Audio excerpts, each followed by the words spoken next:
Mesa Política. Una mirada feminista para avanzar en la igualdad. Hola, ¿qué tal? Muy buenos días. Lunes 21 de abril del 2025. No sé a ustedes, pero a mí se me está yendo este año súper rápido, ya prácticamente en el quinto mes de este año. Gracias por estar con nosotras aquí en esta mesa política, una mirada feminista para avanzar en la igualdad. Yo soy Lucía Lagunes Huerta y siempre, siempre muy feliz de estar en esta mesa, además con las analistas de lujo que tenemos cada semana que siempre ponen luz en los temas y como siempre agradezco la presencia de Alma Margarita Oseguera Rodríguez. Bienvenida, Alma, un gusto tenerte. Al contrario, igualmente, encantada de estar Y aquí. gracias, gracias, encantada también. Y bueno, Marta Tagle, un gustazo también tenerte en esta mesa cada semana. Qué gusto saludarlas, muy buenos días. Bueno, vamos a extrañar a nuestra querida Angélica de la Peña, que no estará este lunes, pero sé que pues igual nos estará escuchando posteriormente. Pero gracias también, Angélica, por estar en cada semana y donde estés, disfruta lo que estés haciendo. Así que, bueno, pues vamos a ir entrando en temas. Déjeme recordarle el número de cabina 553508-4761 son las vías de contacto y también las redes sociales. Nos puede encontrar en X, en Facebook, como CIMAC Noticias y bueno, cada una de nosotras en nuestras redes personales. Y recordar también la retransmisión todos los jueves en esa radio, en el 97.3 de FM a las 11 de la mañana los jueves nos va a poder encontrar ahí en nuestra retransmisión. Y bueno, la semana pasada ya se publicó en el Diario Oficial el Plan Nacional de Desarrollo que, pues en otro momento hemos hablado y hemos abordado, pues dos foros que se hicieron para los derechos humanos de las mujeres e incluir lo que se haya incluido en este espacio del Plan Nacional de Desarrollo, que entiendo es uno de los ejes transversales, según indica el Plan Nacional en su publicación. Alma Margarita, ¿cómo ves este Plan Nacional de Inclusión de las Mujeres en él? Bien, primero, nuevamente les saludo, encantada de estar con ustedes, Lucía, Marta, y a quienes nos acompañan también en las redes. Eh, pues a mí me gustaría como primero contextualizar cómo la continuidad de este Plan Nacional de Desarrollo es el segundo piso de lo que llaman la cuarta transformación. ¿Y por qué es importante contextualizarlo? Porque nos está diciendo que es la continuidad de una política pública del sexenio anterior. Eh, eh, en este sentido, ellos hablan de la cuarta transformación, a lo que le han llamado el humanismo mexicano, ¿no? Hablan primero de la independencia, de las leyes de reforma y la Revolución Mexicana, y entonces la cuarta transformación es lo que se ha estado empujando del sexenio anterior al actual. A diferencia del Plan Nacional de Desarrollo del anterior, del 2018 al 2024, que era casi como un pronunciamiento prolongado con tres ejes y demás, muy general, sin una metodología que hemos tenido en las últimas décadas. El Plan Nacional de Desarrollo que tenemos ahora es muy diferente en términos estructurales, en términos metodológicos. Y es, de entrada, marca que efectivamente es el segundo piso de la cuarta transformación y empieza a partir de los 100 compromisos que nos leyó en octubre.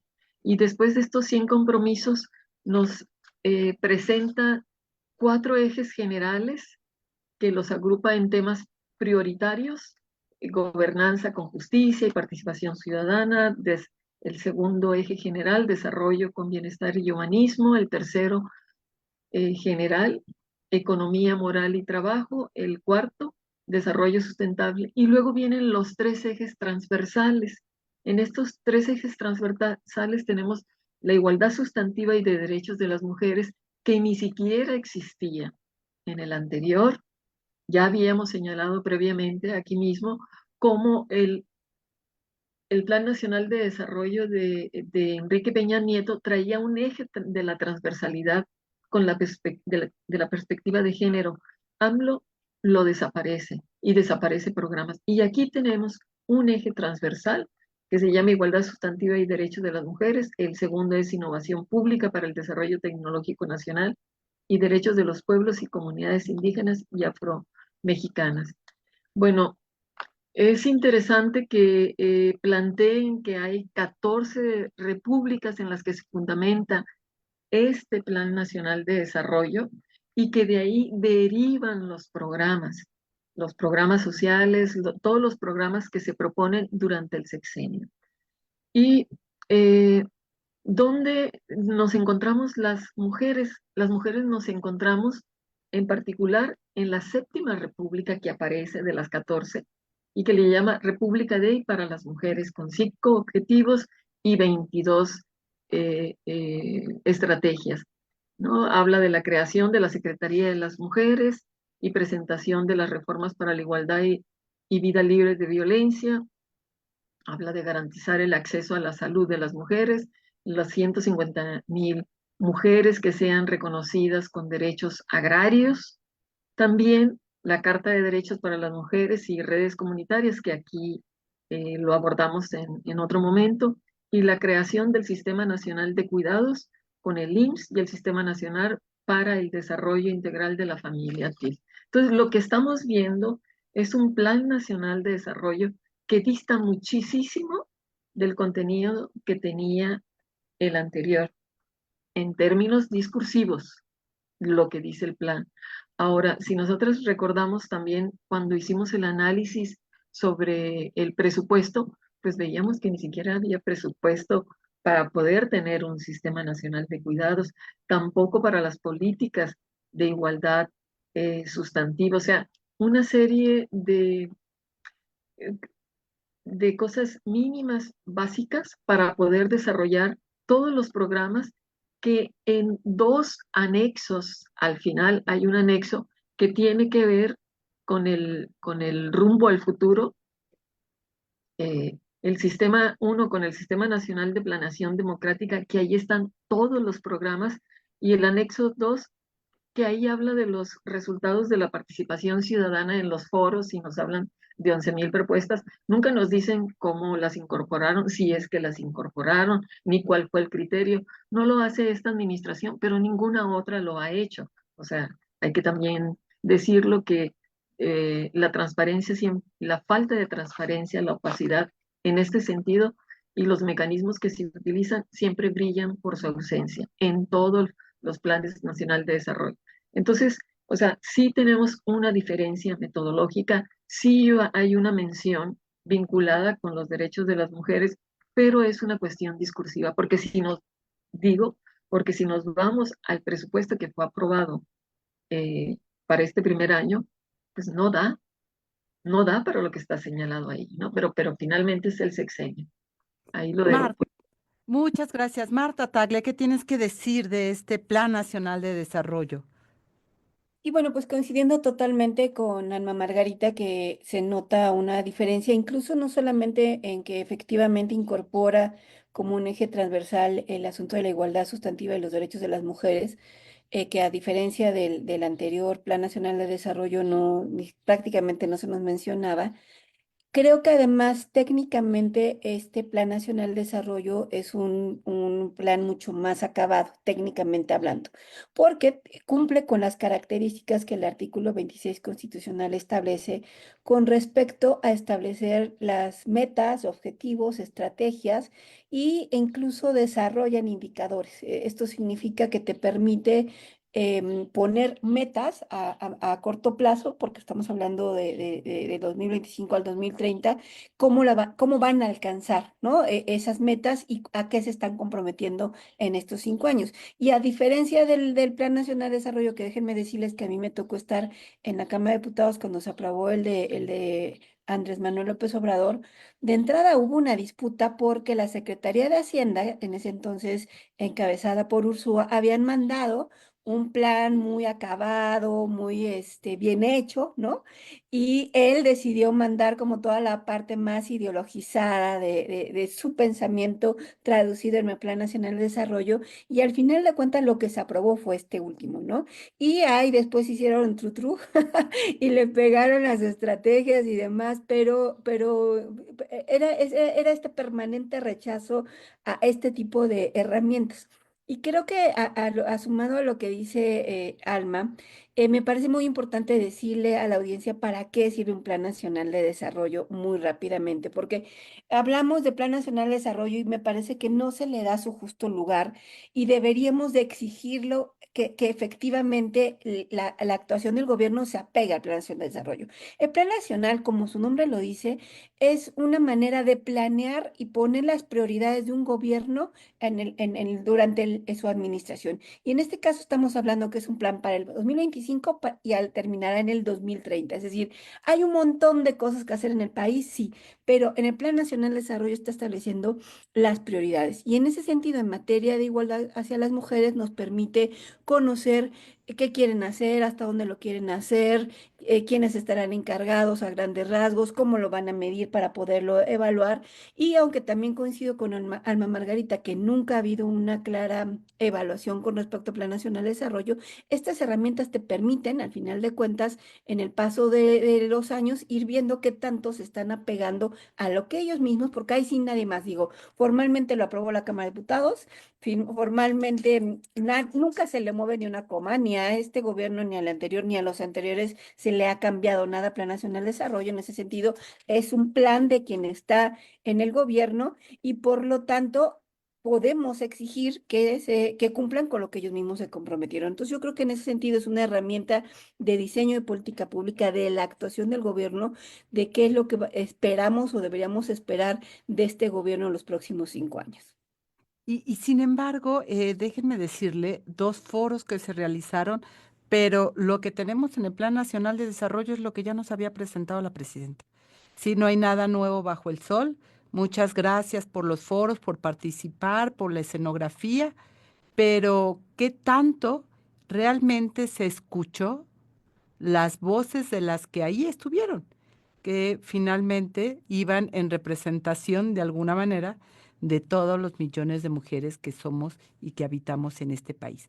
Me parece que ahí hay todo un eje también de cuál es la apertura también de este gobierno para incluir las miradas de las feministas en su programa de gobierno. Vamos a ir a un corte de estación y volvemos. No se vaya, estamos aquí en la mesa política.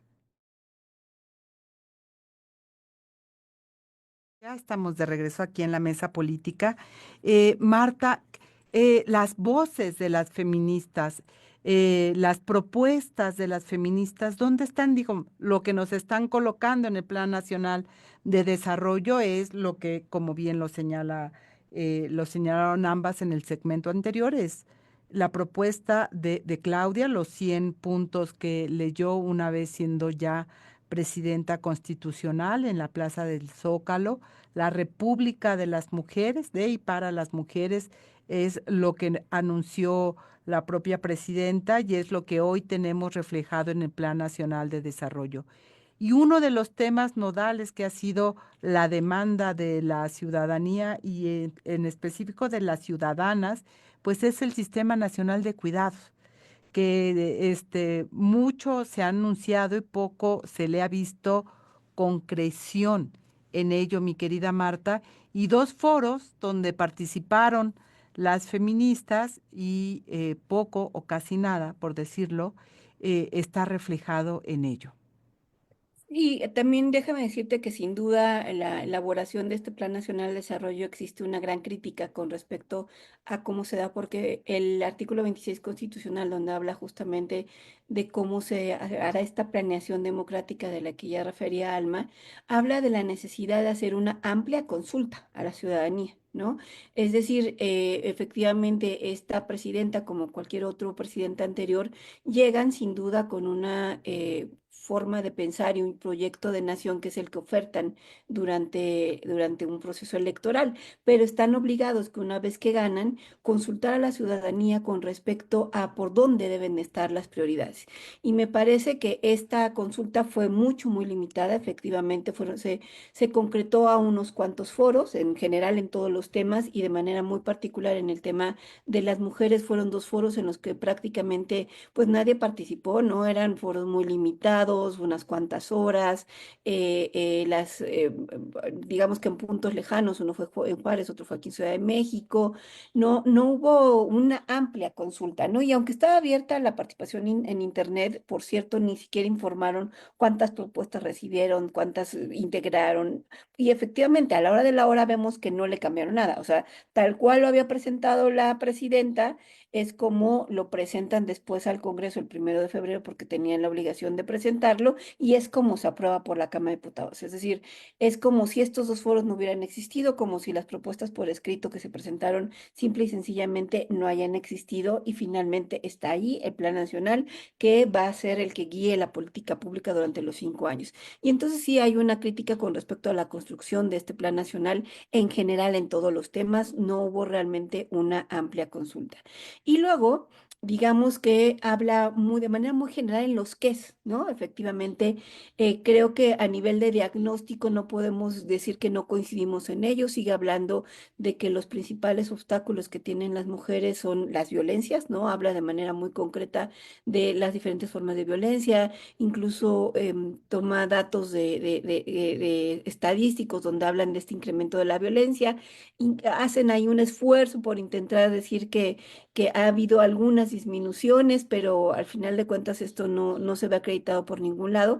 Déjame decirte que además ni siquiera estas fuentes están citadas, simple y sencillamente está por ahí como dogma de fe, que tú creas que el secretariado ejecutivo dice eso y no hay ni siquiera una nota. Pero digamos que en los que hay como esta coincidencia. Habla de el sistema de cuidados, habla de que estará ligado al DIF y al IMSS, lo que nos parece remitir a que solamente se refiere a las guarderías y que está muy ligado a otro de los compromisos que habla la atención de las infancias hasta en los primeros 1000 días de vida. Entonces yo creo que sin duda va a tener que ver con esas guarderías y nada más, ¿no? Porque entonces digamos que ahí están los qués, pero los cómo simple y sencillamente están desaparecidos o son muy limitados, ¿no?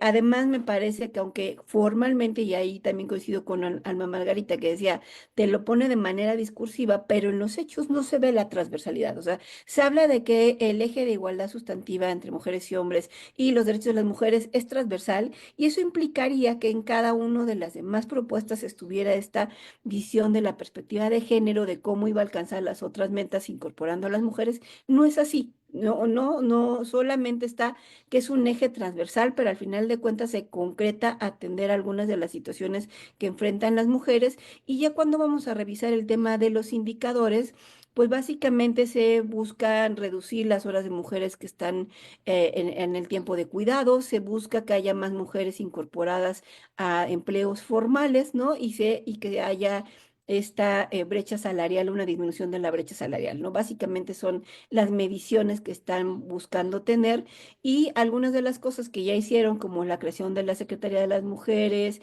el llevar a rango constitucional el tema de igualdad sustantiva y de contra la violencia a las mujeres, pero no lo vemos en concreto esto en qué se va a traducir. Entonces, digamos que a nivel discursivo se ve bien decir que estará como un eje transversal y en sentido prioritario que atraviese toda la acción del gobierno en el Plan Nacional de Desarrollo, pero ya cuando vemos los detalles, pues simple y sencillamente esto no se ve como para nada como transversal y se limita, me parece que hay muy pocas acciones. La otra, por supuesto, es la cartilla de los derechos de las mujeres, de la que también ya hemos hablado, y digamos que ahora sí, como tú decías, Lucía, no hay nada nuevo bajo el sol, todo sigue siendo lo mismo que ya hemos visto, que hemos analizado en esta mesa en otras ocasiones, pues que es muy limitado para por las grandes desigualdades que seguimos enfrentando las mujeres y que de acuerdo además a Naciones Unidas nos trae, no, incluso al Fondo Económico Mundial nos tardaríamos Si vamos a este paso, 137 años en alcanzar la igualdad, entonces ninguna vamos a vivir tanto para verlo, ¿no? Concretado. Nada, nada más ni nada menos, nada más un siglo y un poquito más. Creo que no nos va a dar, no nos va a dar a ninguna de las tres. Alma, pero aquí me parece importante esto que recupera Marta, ¿verdad? Es un eje transversal que tendría que estar reflejado en esas 14 repúblicas en las cuales está diseñado el Plan Nacional, que no entiendo por qué 14 repúblicas, no 25. ¿Por qué tantas repúblicas siendo una sola nación? Que creo que estos juegos del lenguaje que nos dejó y de lo simbólico que dejó Andrés Manuel se siguen replicando ahora, ¿no? La República de y para las mujeres, pero así como la República sana, la República justa laboral, etcétera, etcétera, etcétera, que van jugando con esta figura del nacionalismo que también está colocado, eso sí es transversal, pero no necesariamente los derechos humanos de las mujeres. Sí, yo creo que efectivamente señalas algo que me parece importante comentarlo, ¿no? Y es en relación a esa contradicción. Por un lado vemos, por ejemplo, hay un programa que está contemplado en el eje general 1 de gobernanza con justicia y participación ciudadana, Programa Nacional para Prevenir, Sancionar y Erradicar los delitos en materia de trata personas y la protección y asistencia a las víctimas de estos delitos. Cuando hablamos, por ejemplo, de las madres buscadoras y de estos campos de exterminio, porque estamos vinculándolos también con los campos de exterminio, con eh, eh, jóvenes que se fueron a buscar trabajo y que fueron capturados por los carteles, y se habla que no solamente se están dedicando a cuestiones de la droga, sino también trata, prostitución, todo esto, ¿no? Sin embargo, no las recibió hasta que sucedió lo del rancho Isigaray, ¿no? Entonces, Aguirre. Izaguirre. Entonces, por eso digo, estas contradicciones están muy eh, dramáticamente claras, porque aunque se está mencionando ahí este Programa Nacional para la Igualdad y la No Discriminación, etcétera, en ese eje uno, en la realidad práctica, no vimos que hubiese la mínima atención. En este momento sí, ya se han hecho mesas de trabajo y demás, pero no desde el principio. Entonces, ahí es donde vemos que una cosa es el discurso y otra cosa es el ejercicio práctico. Por otro lado, también todo lo que tiene que ver con la indignación de la ciudadanía en términos de los servicios que tienen las autoridades en materia de salud, en materia de educación, en materia de cultura, porque hubo eh, un decrecimiento en los presupuestos y esto, pues vemos el desabasto de medicamentos y demás. O sea, esta indignación que hay por estos servicios que tiene el gobierno de atender, y sin embargo, se sigue mencionando en el Plan Nacional de Desarrollo los hospitales que se van a seguir fortaleciendo como si fueran realmente obras que han sacado adelante al país. Y cuando vemos que es lamentable y lo que ha sucedido. Y pienso que la sociedad mexicana también ha mostrado las grandes expectativas que tiene con la actual presidenta en términos de que sí hay un cambio, o sea, yo sí veo un cambio, no radical, pero cuando menciono, por ejemplo, lo que tiene que ver en materia de seguridad, a diferencia de abrazos y no balazos, o sea, lo que hemos visto, sí hay un cambio. Quizás no hasta donde queramos, pero sí ha habido un cambio. También el que se hayan abierto estas estancias infantiles, las escuelas de tiempo completo que están señaladas, que se habían cerrado. Entonces, pero como vuelvo a decir, ese es el discurso, ese es el proyecto. Tenemos que ver cómo se va a reflejar en la cotidianidad cuando el presupuesto no le está alcanzando. Además que se mencionan como si fueran algo nuevo, pero es la recuperación de algo que ya se tenía. Entonces, parece ser que es algo novedoso, ¿no? Y creo que ahí volvemos al tema del lenguaje, de lo simbólico, de estos juegos que se dan, porque las escuelas de tiempo completo era un logro que habíamos obtenido la ciudadanía y que hoy se están recuperando. Realmente no es que sean de nueva creación, sino de recuperación. Marta Tagle, un pensamiento antes de que vayamos al corte. No, pues ese tema es bien paradójico porque además hemos hablado aquí de que estos, los CESI, los Centros de Educación y Cuidado Infantil, que anuncia la presidenta como parte de este sistema de cuidados, que tampoco es un sistema de cuidados, pues al final de cuentas además son para derechohabientes.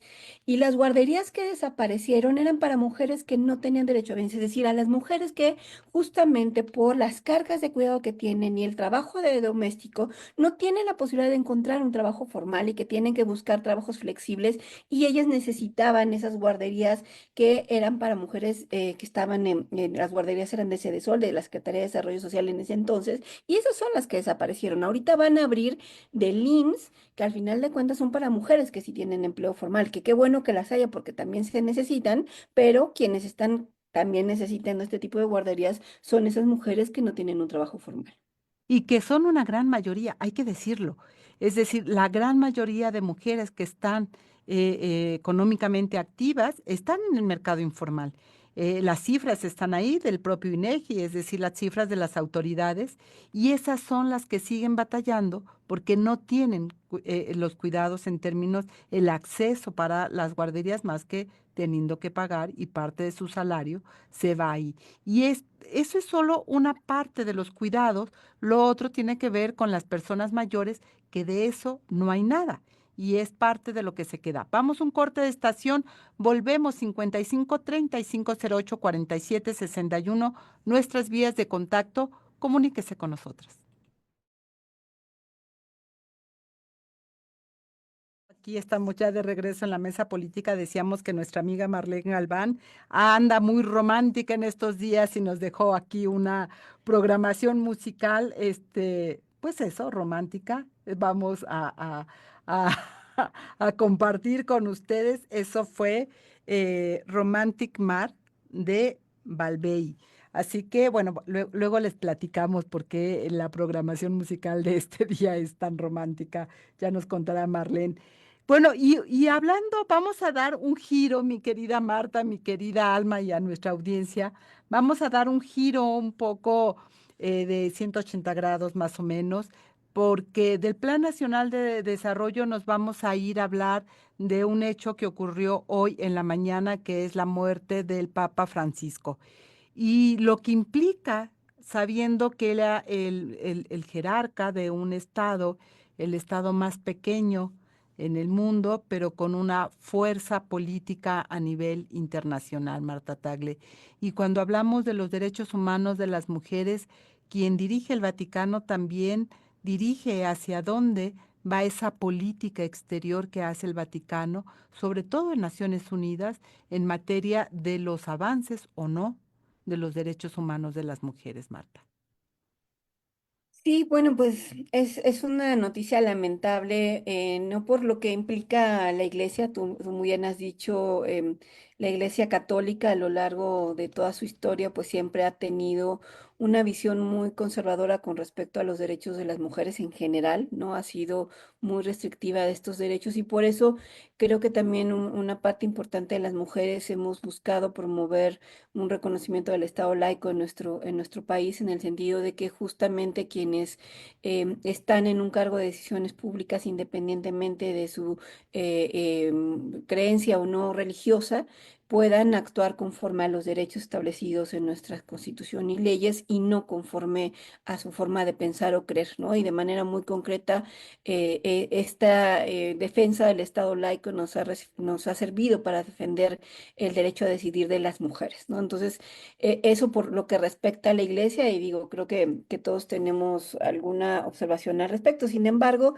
sí, la noticia de la muerte del Papa Francisco, pues sin duda es algo que se lamenta justamente en estos tiempos que estamos viviendo, ¿no? Porque estamos en una época en la que vemos a un hombre como Trump, total y absolutamente machista, que está buscando instaurar un gobierno mucho más autocrático en Estados Unidos y con ello una influencia en todo el mundo. No estamos viendo todas las decisiones que toma, sin duda tienen una implicación en todo el mundo. Veíamos lo que también recientemente ocurrió en la Corte británica, ¿no? Con respecto a la decisión de sexo y género. En fin, estamos viviendo tiempos complicados, ¿no? En materia de los derechos en general con este tipo de visiones y viene a darse ahora este hecho de la muerte, el anuncio de la muerte del Papa Francisco, que era un papa que durante los 12 años que estuvo al frente de la Iglesia Católica, pues había sido un hombre progresista, ¿no? Como de esos que estaba haciendo falta justamente para darle a la Iglesia credibilidad, recuperar su influencia en ciertos sectores de la ciudadanía y me parece que este tipo de personajes, como fue el Papa Francisco, sirvió justamente para eso. Y en materia de los derechos de la mujer, quiero solamente comentar algunos de las cosas en las que él insistió, ¿no? Por una parte, sí hablaba de la promoción de la dignidad de la mujer. Él enfatizaba que las mujeres, o sea, parece algo que no tendríamos que estarlo discutiendo a estas alturas de la vida, ¿no? Es como cuando logramos el reconocimiento a la igualdad en la Constitución. Bueno, pues él estableció, él dijo que las mujeres también habían sido creadas a imagen de Dios, ¿no? Porque había esta idea de que las mujeres y el pecado original y siempre hemos sido a partir de eso criticadas. Y él decía, no, no, también son creadas a imagen de Dios y también poseen una dignidad intrínseca que debe ser respetada por todas las culturas en todas las sociedades, ¿no? Y entonces esta idea que parece como algo que a estas alturas no debería ni siquiera estar en duda, sí estaba en duda, ¿no? O sea, era para quienes creían que las mujeres no tenían alma, él vino a decir que, no, que sí la tenemos y que además sí teníamos cabida en el reino de Dios, ¿no? Por otra parte, siempre estuvo abogando por la igualdad de género. Habían pedido a los gobiernos que eliminaran justamente leyes que fueran discriminatorias y que garantizaran los derechos de las mujeres. También estuvo abogando durante mucho tiempo por mayor participación de la mujer en la iglesia. Recordemos cómo pues en esta iglesia pues tienen una jerarquía total y absolutamente patriarcal, era el patriarca, es el papa, pero al final de cuentas toda su estructura es total y absolutamente patriarcal y a pesar de que las mujeres que se dedican a la religión, a las religiosas, pues no tienen cabida de empoderamiento en estos espacios y él siempre abogó porque tuvieran una mayor participación en la vida eclesial y reconocía su capacidad también para liderar, para servir a los otros y contribuir a la reflexión teológica. También estuvo denunciando la violencia contra las mujeres, condenó enérgicamente toda forma de violencia contra las mujeres, incluyendo la violencia doméstica, reconocía también el papel de la mujer en la sociedad y finalmente pues abogaba por la protección de las mujeres en situaciones de vulnerabilidad, particularmente de las mujeres migrantes, de las que viven en pobreza, en fin, en materia de los derechos de las mujeres me parece que tuvo este pensamiento abierto, de avanzada, a discutir, porque incluso lo ponía sobre la mesa, que eran temas que se ponían a discusión y que pues sin duda el que ahora muera, ¿no? Y por la influencia que tú comentabas de las resoluciones, por ejemplo, ante la ONU y a nivel más local en México, pues veíamos como la Iglesia Católica pues sin duda tenía mucha influencia en las reformas constitucionales que durante mucho tiempo estuvieron promoviendo el derecho a la vida desde la concepción, ¿no? O sea, la influencia que sí tiene la Iglesia, quieran que no, en estas decisiones públicas tan importantes, pues que ahora se muera una persona como él en estos tiempos tan difíciles para los derechos en general, para los derechos humanos, pero muy particular para las mujeres, creo que va a ser pues de mucho es preocupante saber qué va a pasar con quién va a ser su relevo, ¿no? ¿Qué va a pasar ahí? Porque con toda esta oleada conservadora que estamos viviendo en varias partes del mundo, pues lo que menos, o sea, lo que menos nos faltaba era que se fuera alguien como él de un lugar tan importante y que tiene tanta influencia en el mundo como es el Vaticano y la Iglesia Católica. Porque estamos hablando de una línea muy delgada. Ahorita que haces el recuento, Marta Tagle, entre la creencia, el dogma y la fe, y este mensaje político, porque eran mensajes políticos lo que mandaba el Papa en estas expresiones públicas de recordar es que las mujeres también fuimos creadas a imagen de Dios, que tenemos una dignidad intrínseca, llamó a los gobiernos. Aquí están los mensajes políticos de este jerarca a comprometerse a eliminar la discriminación y que trabajen para garantizar los derechos fundamentales de las mujeres. Entonces, el papado, digamos, es una figura que si bien tiene un encargo en una religión, actúa en el mundo público también como un jefe de Estado, porque el Vaticano es un Estado-nación, y desde ahí también tiene toda su influencia Alma Margarita en el mundo político internacional, y cuando tiene, aún con toda la pérdida de feligresía que ha tenido la Iglesia Católica, sigue siendo una de las religiones con mayor presencia a nivel mundial. Así que lo que el jerarca diga, no, o deje de decir, no es cualquier cosa en términos de lo que la feligresía también va a recibir en términos concretos. Sí, yo creo que él tuvo, digamos, afirmaciones en sus mensajes en relación a la mujer, en relación incluso al matrimonio igualitario, que distaba muchísimo de todos los anteriores.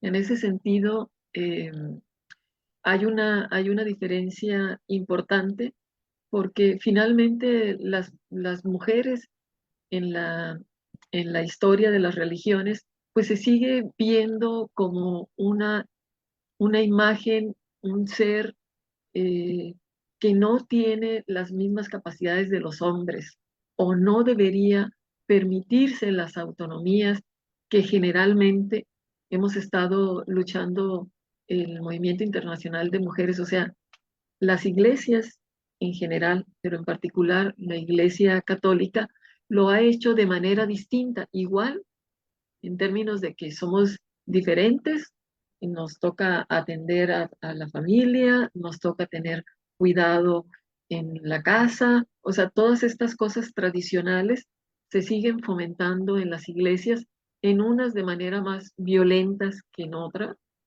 Eh, Sin embargo, yo creo que esa es la particularidad más destacada y que en este momento yo diría que él se permitió expresar algo distinto a lo que se estaba acostumbrado por parte de la Iglesia Católica desde esa posición como papa y tuvo de alguna manera algún acercamiento a algunos grupos, incluso dentro de sectores distintos eh, que estaban muy cercanos a la iglesia. Bueno, de hecho, siempre ha habido grupos que pudiéramos pensar que no, porque la iglesia siempre ha criticado las orientaciones sexuales distintas a la heterosexualidad.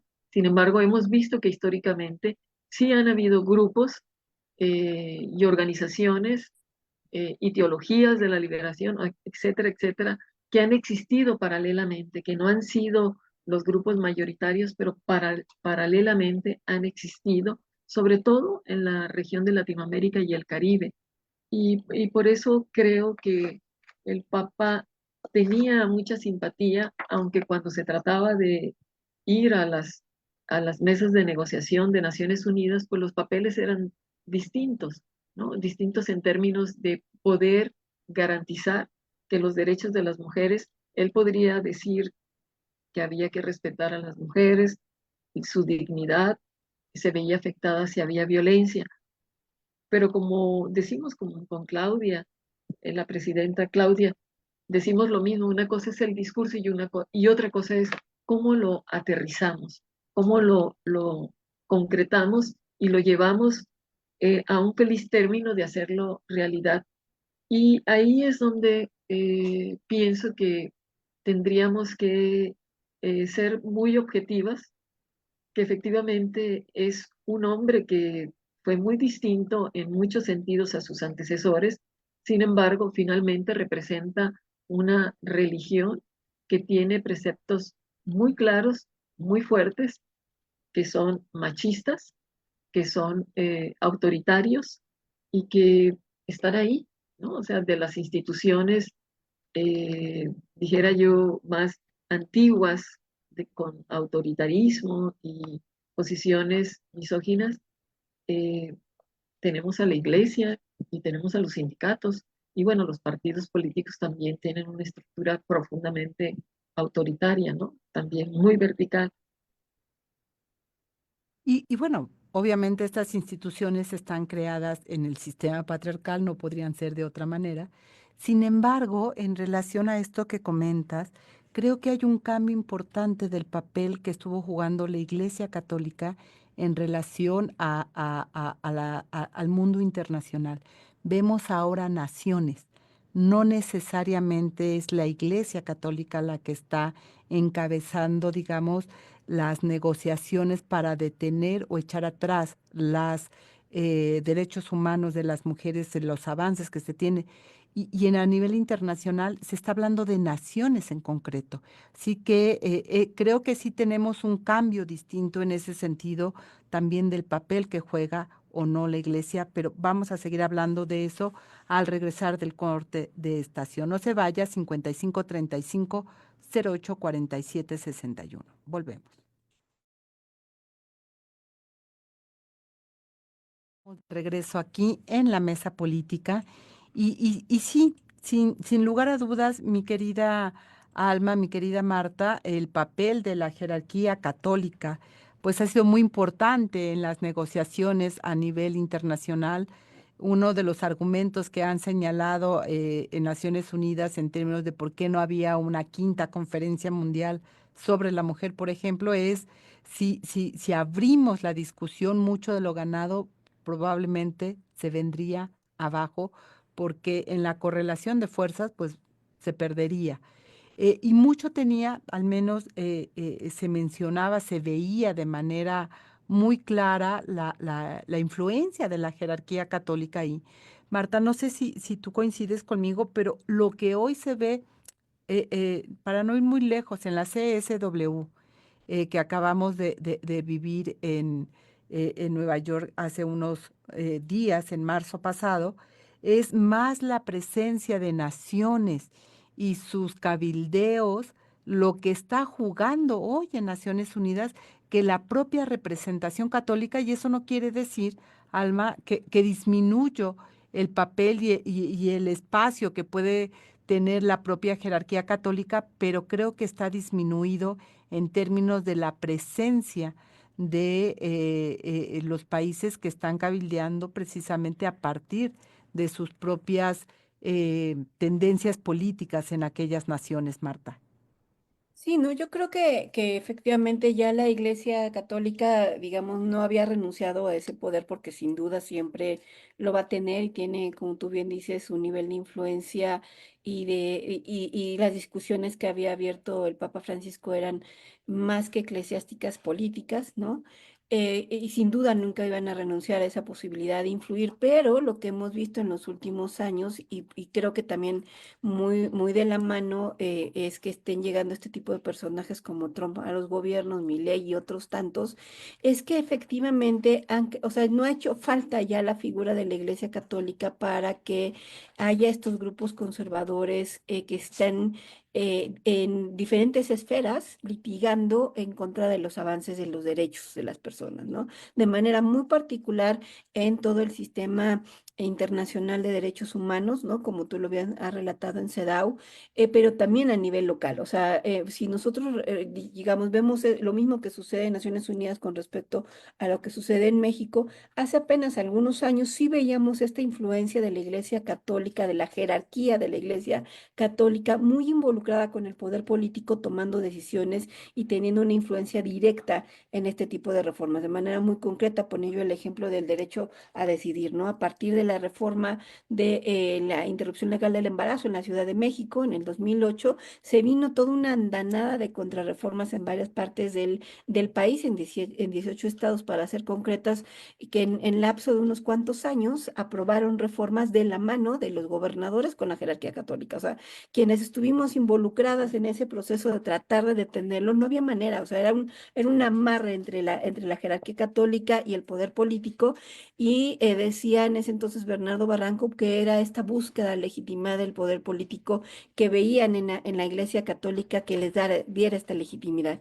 Y me parece que esto dejó de ser, ¿no? Y no porque llegara un presidente con mayor legitimidad como es Andrés Manuel, digamos que incluso su visión religiosa, que también la tiene y muy fuerte, viró hacia otro lado, pero también la forma de actuación de la Iglesia Católica está siendo otra, ¿no? Y yo creo que esto de manera muy directa lo estamos viendo ahora en estos organismos internacionales, donde ya no es la Iglesia Católica de manera directa, pero sí hay estos grupos conservadores que durante mucho tiempo también fueron promovidos, formados, instados por estas organizaciones religiosas. O sea, si ustedes se acuerdan de cuando vivíamos y en los últimos años empezamos a sufrir un poco el Parlamento de Mujeres, ¿no?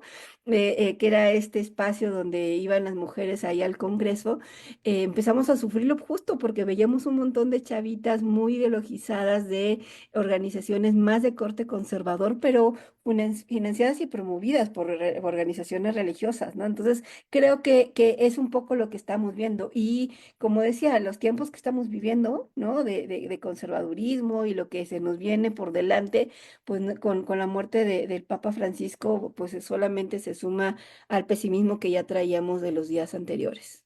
Porque no solamente es a nivel global y nacional, sino a nivel regional. O sea, tener a Milei o tener a el presidente de El Salvador, por decir alguno, Nicaragua, ni qué te digo, en fin, porque esos cortes ideológicos y religiosos que van teniendo los mandatarios están influyendo en las políticas regionales. Y lo vamos a ver cuando tengamos aquí en México el encuentro regional precisamente y que se está discutiendo, o sea, sus impactos son, es como muy complejo porque incluso en la discusión de la renovación en la Corte Interamericana de Derechos Humanos se está jugando las fuerzas de los partidos, por ejemplo, de los partidos no, de los países como el Caribe, ¿no? Que están colocando ahí otros temas que tienen que ver con esta mirada conservadora de los derechos humanos en términos amplios, de que sí que no tendría que estar atendiendo la Corte Interamericana de Derechos Humanos. En fin, todo eso implica no solamente las iglesias, sino estos cortes que están teniendo los jerarcas de las naciones, los gobernantes de las naciones, que influyen, por supuesto, en la política.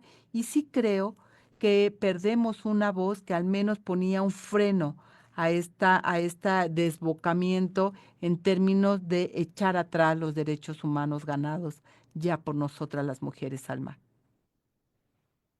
Tu micrófono está cerrado. Gracias. Sí, va a ser es una pérdida en ese sentido.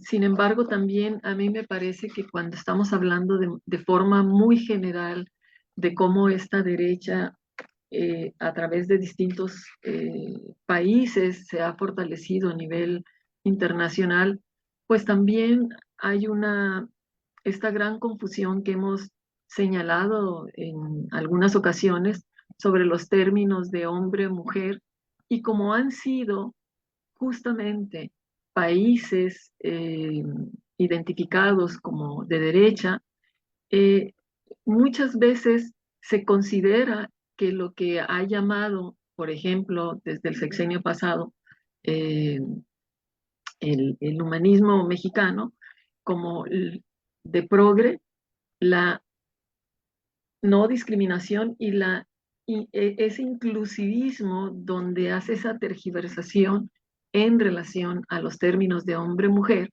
eso se ha visto también como algo de derecha, ha venido de quienes lo hemos cuestionado, como yo.